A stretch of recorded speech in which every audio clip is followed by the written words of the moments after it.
to one of my COVID-19 NEC restoration videos being made for my channel, and also in conjunction with a group that I help run, which is Modern Classic Executive Cars over on Facebook. So what we have is this Clarion head unit, which is from my Jaguar XJ40. Now, last year I took a bit of time to resolder the power output transistors and basically get everything working from a just checking the polarity that I've got, everything working from a playback perspective. The issue that we seem to have at the moment is the unit's ability to be able to accept cassettes, and that is something that we're going to be looking at today. So I'm just going to connect it up to this 12 volt power supply that I have here, which is on 12 volts. And if we power this on, I'm hoping that we get something out of it.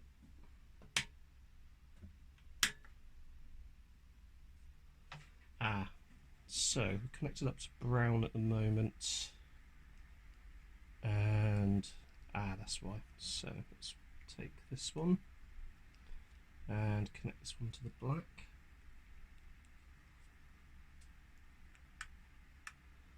And instead of brown, which I think is permanent live,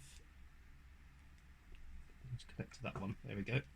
That's the one. So we've now got a display on the radio cassette. So we're going to take a suitable cassette and pop it into the deck and see what happens. And at the moment that is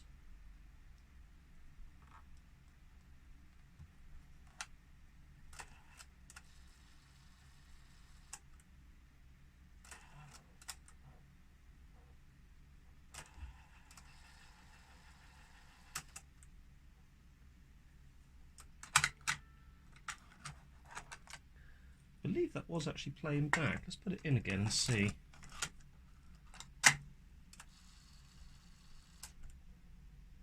This was where it was having trouble last time, was trying to accept the cassette.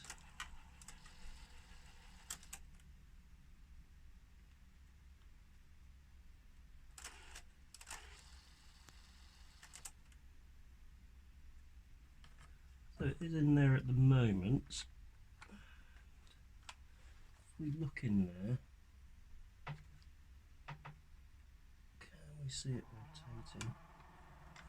And yeah, there you go. That's what it was doing last year. Exactly that.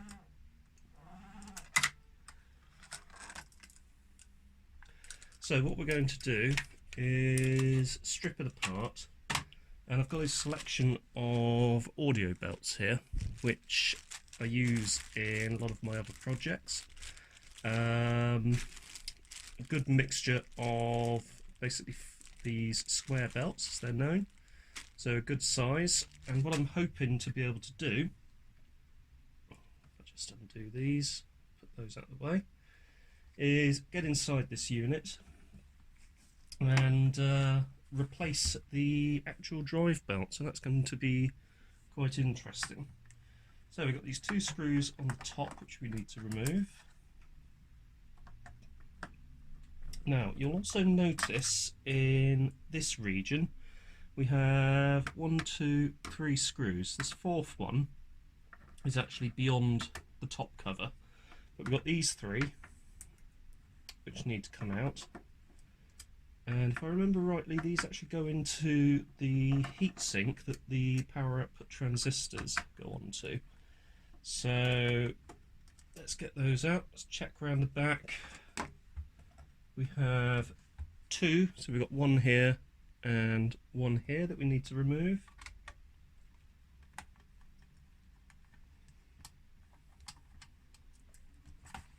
There we go. And then this one.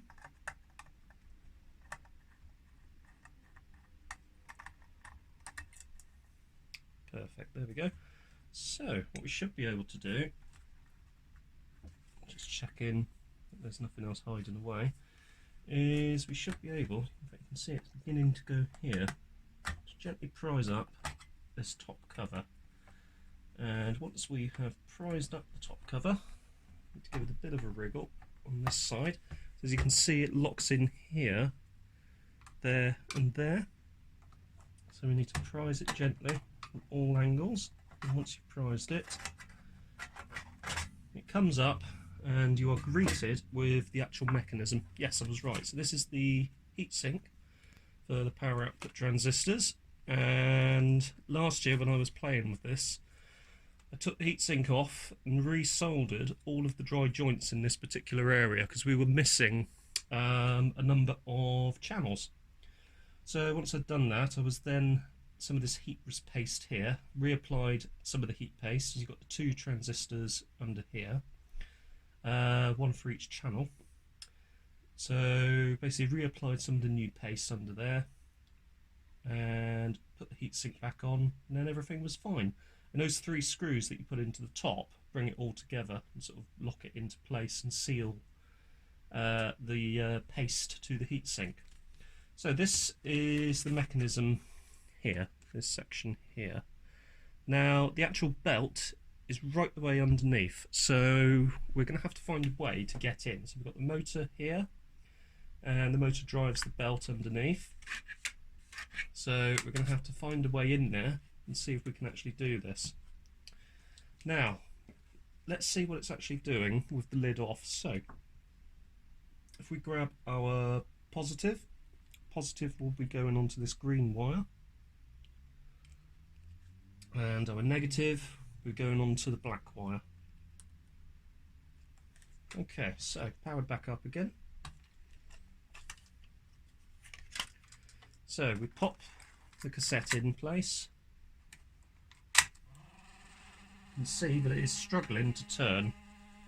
The motor is turning, so you can see the little spindle there, you can actually feel it turning, but it is slipping. If you actually fast forward, that does fast forward, but absolutely no playback at all.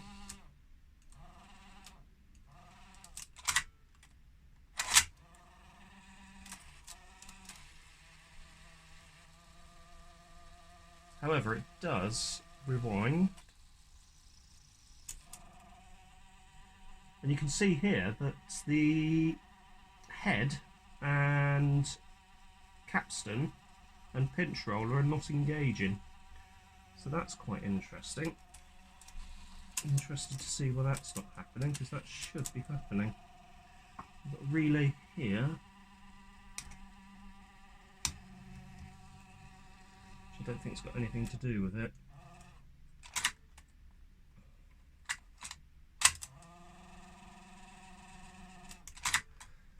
So I think we need to get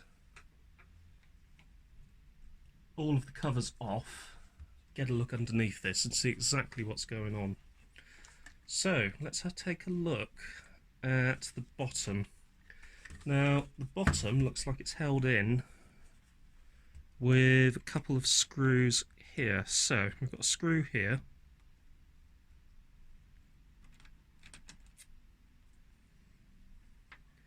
and a screw here.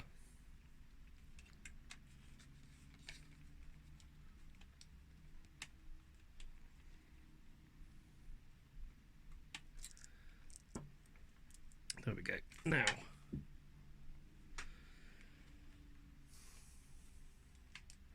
you can see that is beginning to come off actually. We have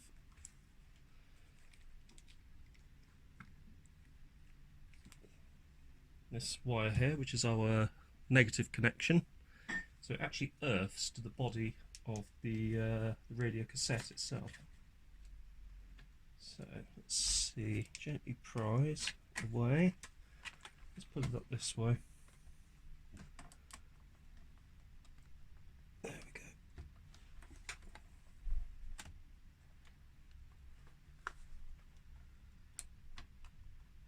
And you can see that there are a couple of internal clamps here, which don't seem to be locking into place on this, so I think they're for something inside of it, because they're not stopping us from moving it.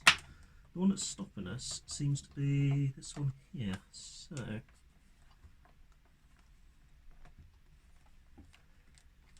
there's nothing on this side that is preventing it from what I can tell.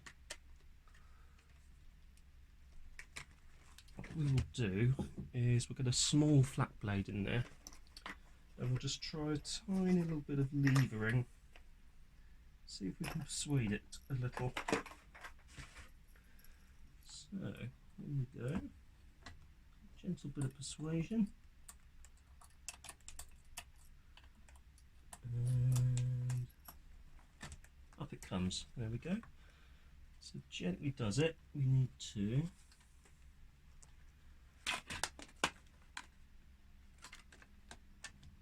carefully, you can see what's going on there. So that comes up, and there you go. Now we're at the underside of the unit. At this point, we're not going to put any power onto this because this, which is effectively the earthing, effectively it is the earthing board, is no longer in place. Now we do have, what I can tell, 1, 2, 3, 4 screws underneath this circuit board. This looks like a main logic board, so generally what would happen is if this is removed and you put this back without this in place, you will short everything and you will be left with a rather attractive 1980s style shelf ornament, which would look quite nice on any shelf. Won't be any use though. So let's see what we can do. So I'm going to undo these screws, and I'm going to be honest with you, I don't know if these hold the carriage in or not, but it will be interesting to see. No harm in removing them. Whilst you're in here, feel free to take a look at the board. Any dry joints that you happen to spy, or any bits which look a little bit dirty, feel free to give them a clean up. I tend to use isopropyl alcohol. For the dry joints, obviously I tend to heat up the joint itself, suck the joint off with the solder sucker, and then apply a new fresh blob solder to redo the connection. Okay, that's 4 of those, and I can definitely feel some movement top side. If we come top side, you can see that that whole carriage is now ready to pop out. However, what we need to do is we need to remove this front panel, because we've also got these in place which are going to stop us from removing the carriage completely. Quite simply, pull off the knobs,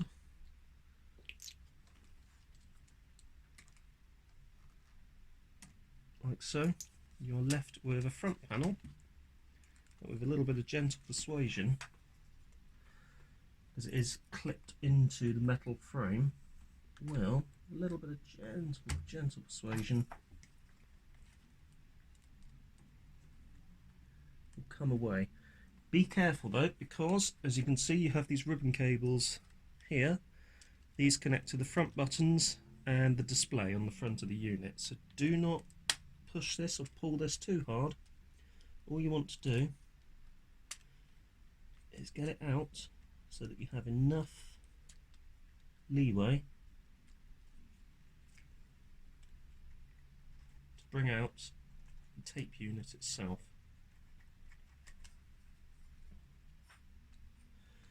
There is a little bit of a snag somewhere, so we don't have, let's double check, so they're coming out gently here, but there is definitely a snag, and I think it's these wires here. So these wires actually tuck into there, and if you loop them out, that gives you bit more leeway. So that will now come out to its full extent, and it will gently just fold down in front of the unit. What we should be able to do now, having undone those 4 screws, is manipulate this so that I can at least get it into a sort of a service position. Little purple and grey wire here that we need to gently move out, like so.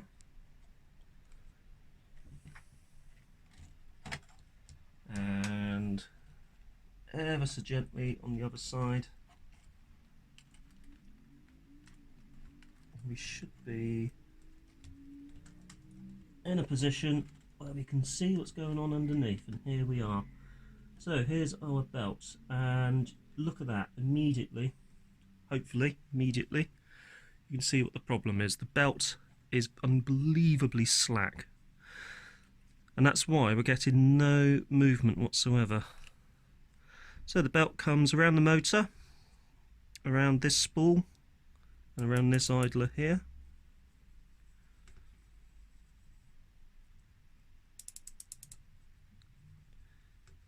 And the reason why we're having so many issues is because it's slack over the years that has stretched.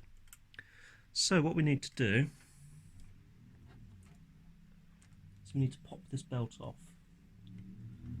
What it is worth doing at this stage, if you want, is take a photograph of the tape belt path, or draw a quick diagram. So I'm going to go into here, and we see it goes around this pulley here, goes up the long way, down, around, back around the motor. So we're going to come off, off, and out. And that is a very long belt. Let's see what we have in our selection of belts. I don't think we have anything quite that long with me here. Yeah, definitely not long enough.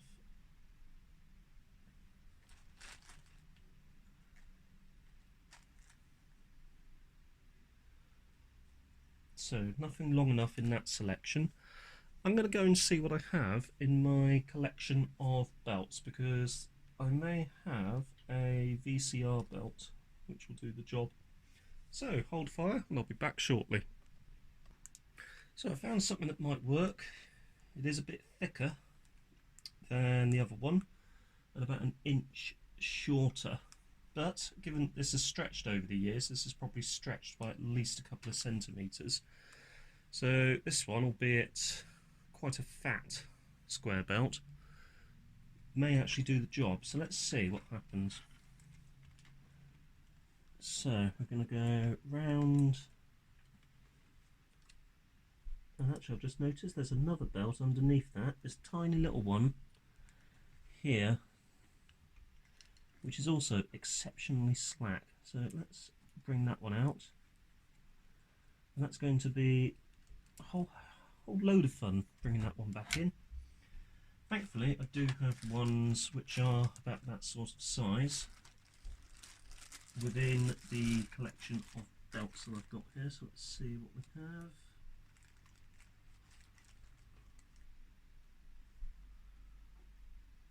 Yeah, a little bit small, that one. So I might have to double up on that. Let's see, let's put one on, and if we can, stick another one on. Right. So rather than bore you with watching me trying to get belts on, I'm going to get these belts on and I'll be back with you shortly. So, both the belts are now on. So I started off by putting on 2 smaller belts onto this lower spool and idler.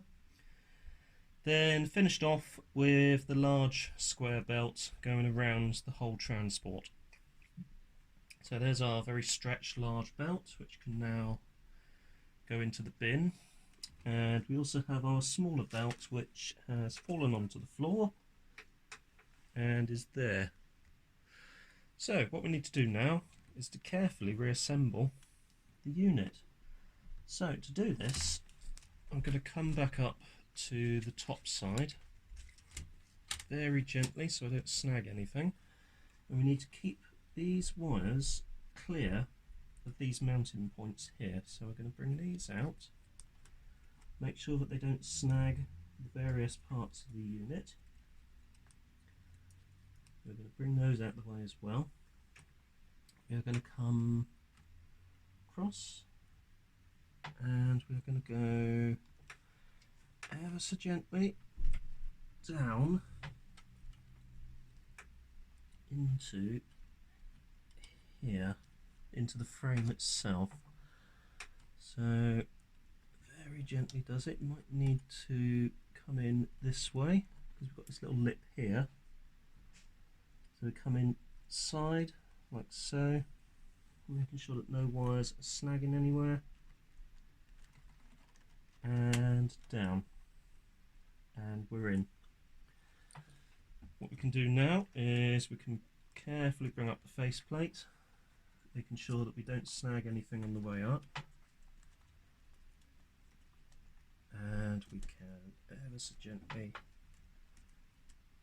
bring the faceplate over,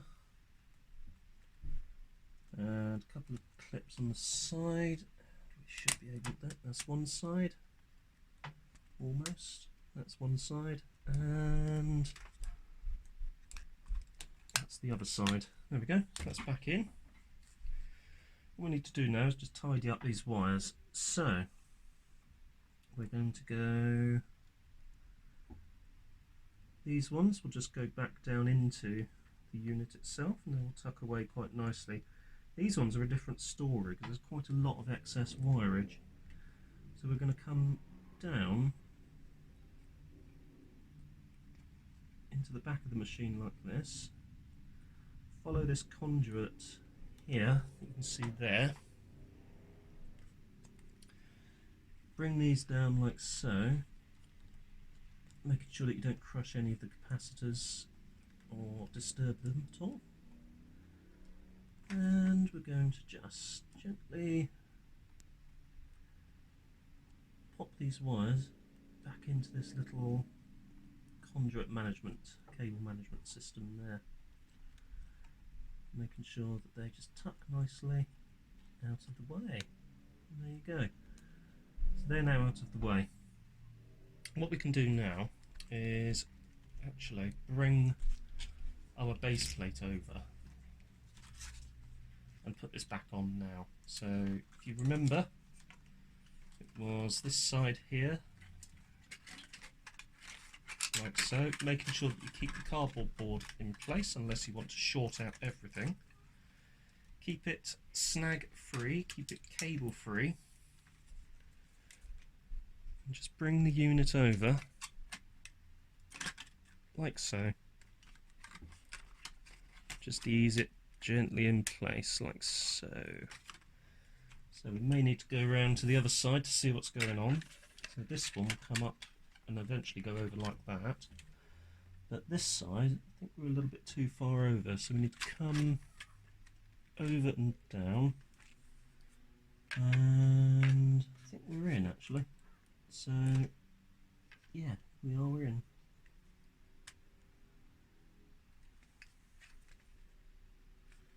Probably need a little bit more persuasion to bring that back into place, but that is pretty much there. I noticed that this has moved whilst we were doing that, so we just need to put this back in again.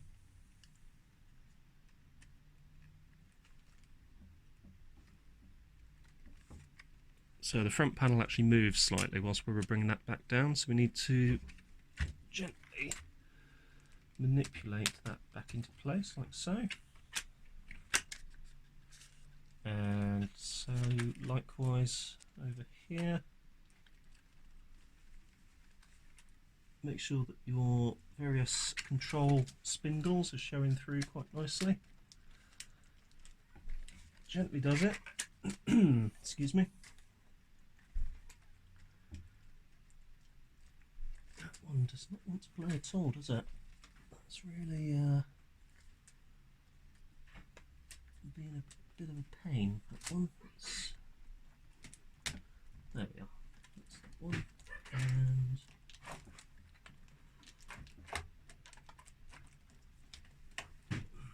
that's that one, or it should be. What I think I'm going to try to do is actually just bring this up, back down a bit.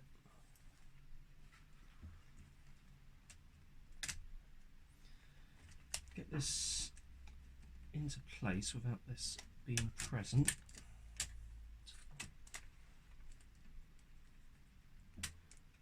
So I've just noticed these two tags here need to actually go into there on the front panel. So let's start again. So front panel, base plate comes off, front panel goes on.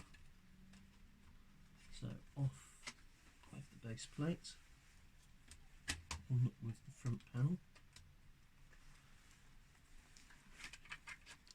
Let's take the base plate off completely actually. So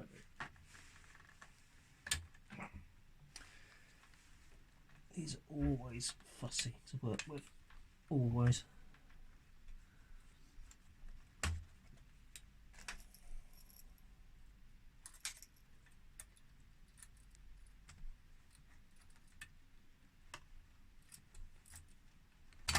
There we go, so let's do that again.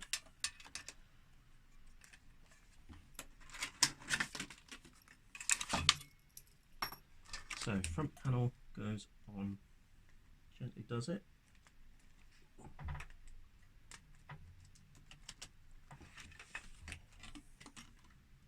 Actually, thinking about this, what it might be worth doing is putting our deck back in, actually screwing it back in properly. Because I was going to wait until I'd put the base on, because there are holes in the base that will allow you to do it without removing the base. But in retrospect, I'm going to be a little bit more sensible about this, and I'm going to just check I haven't damaged that ribbon cable. Looks absolutely fine. So we're going to line these up. There's 4 of them in total. And we'll start with the top there, which is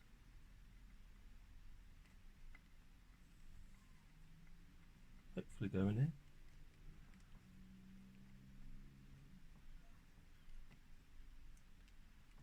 Nope, not locking in place at all yet. Let's do this bottom middle one here. Okay, that's locked in. Keep it a little bit loose so we've got movement. Now we've got that top one because we've got everything located now with that bottom one. So we should be able to get the rest in. So we'll go to the top. Like so.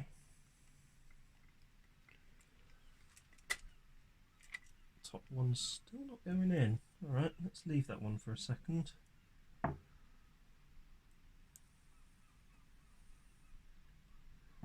So let's do this one over here. That's in. Loosen it off so we've still got movement. Let's bring the unit over like this here, and doing that, that's now perfectly in line. So if I just hold that where it is, get the screw onto the screwdriver, off of the screwdriver, up, and in we go. And we're in. Perfect. Right, now I have one more screw.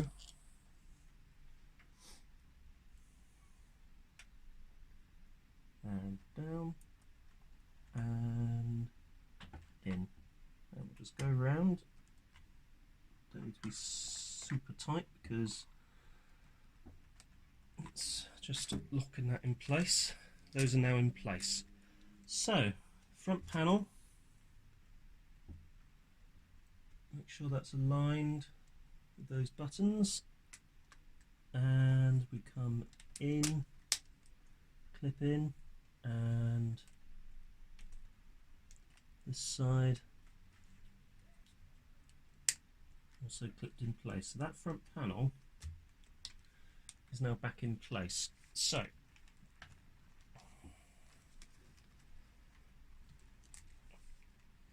the bottom panel is going to come in like so. So we have these two locating tags here which need to go in front of this circuit board. There are two gaps here on the plastic front fascia. Not sure if you can see those, there and there. And these need to basically tuck in front of the circuit board. So to do this, we're going to go straight down, making sure the cardboard board is still very much in place. Last thing we want is shorts. Keep it taut. Come down gently, moving towards the front of the unit with the board base as you do so. And there. That's in place. That has come that way, so I need to come up again, and a little bit of manipulation might be required over here, like so. Just bend that ever so slightly, and there we go, and done. And that's back in place. So what we may as well do is put our two screws back into the side up here. So we've got one screw this side,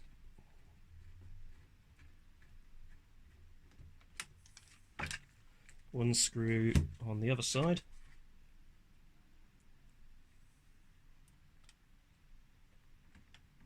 like so.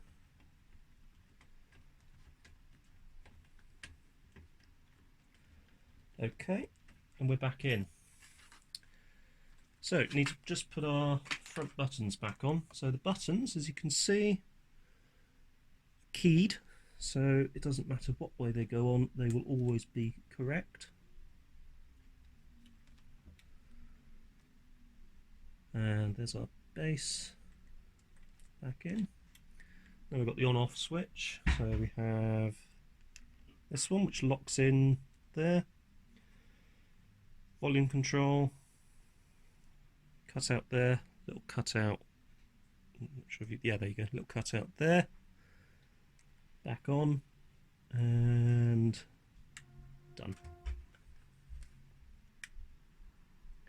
So let's reconnect the power. Now if you remember, this white cable was going onto this negative, and the green cable is going on to the switched live, which is this one. Unit is on. There we go. Cassette.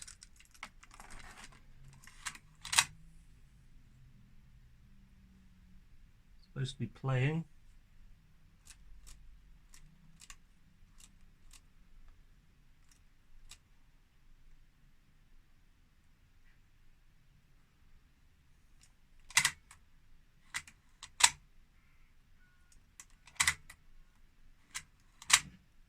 And we have, interesting, no motion.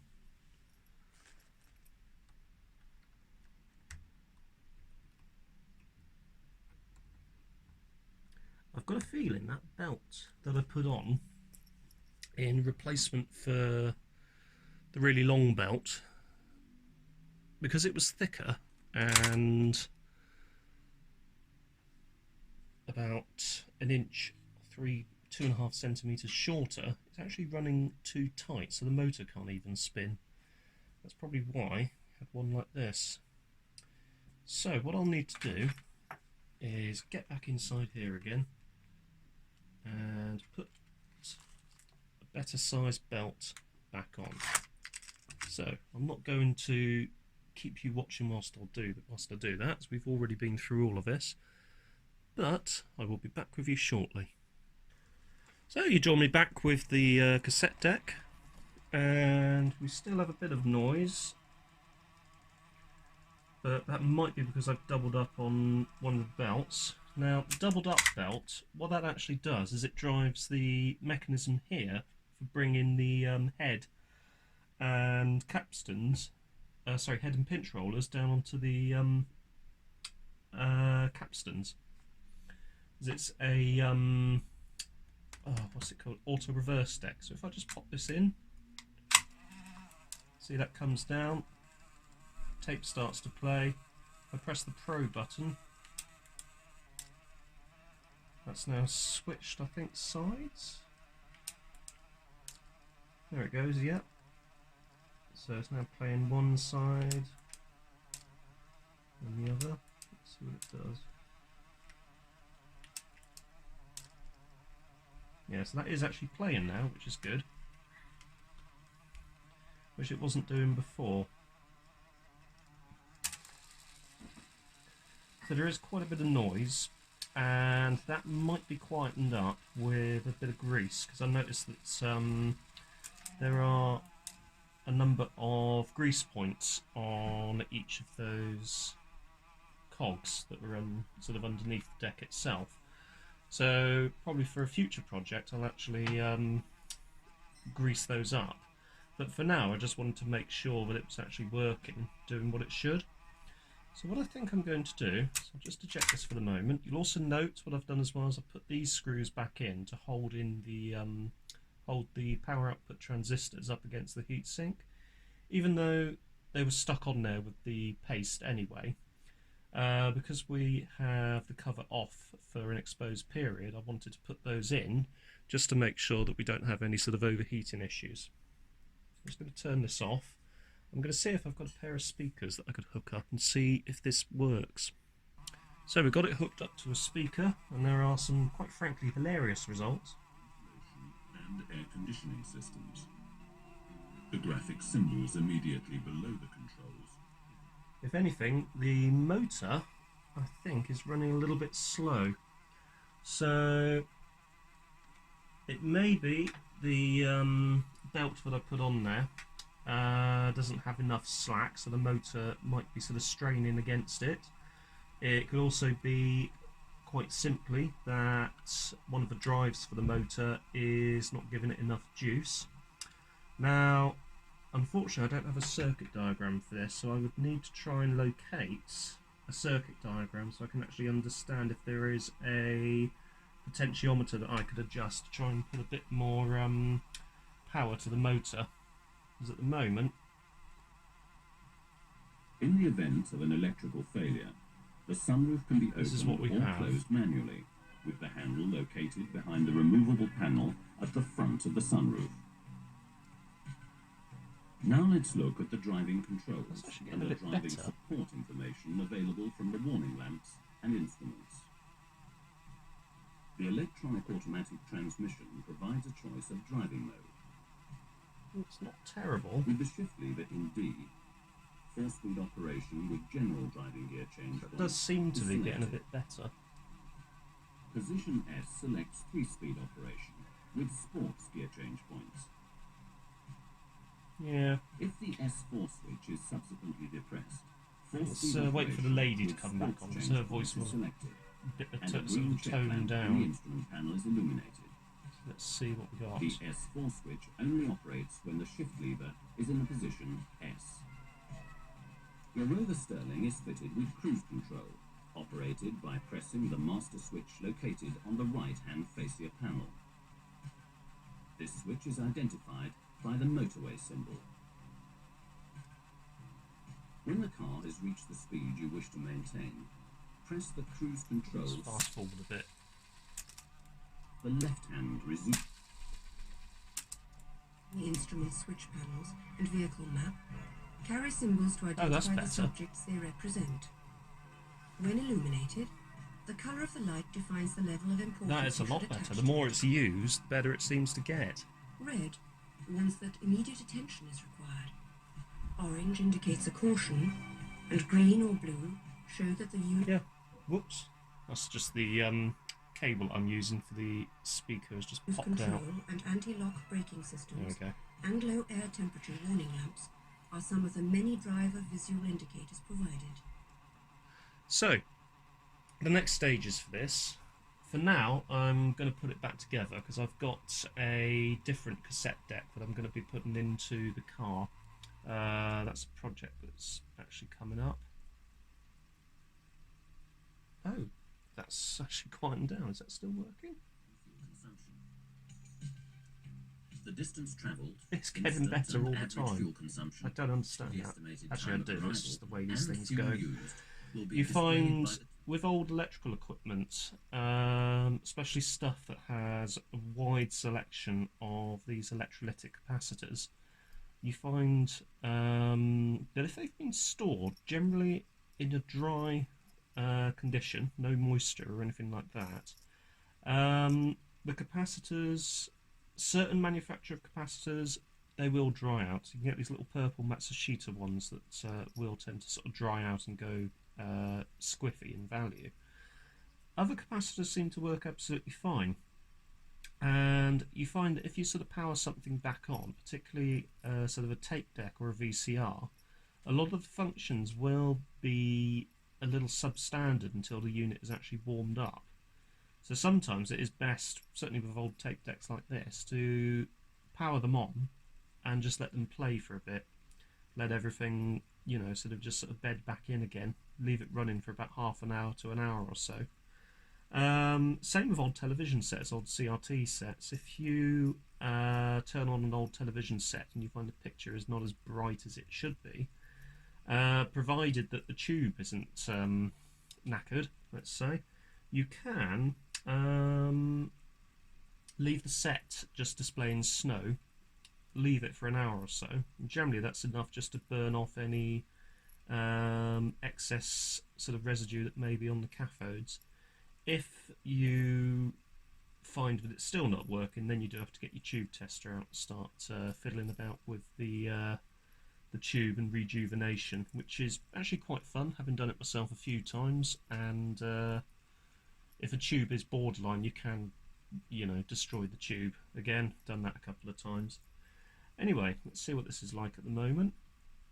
The release lever for the boot lid is mounted on the floor at the right-hand side of the driver's seat.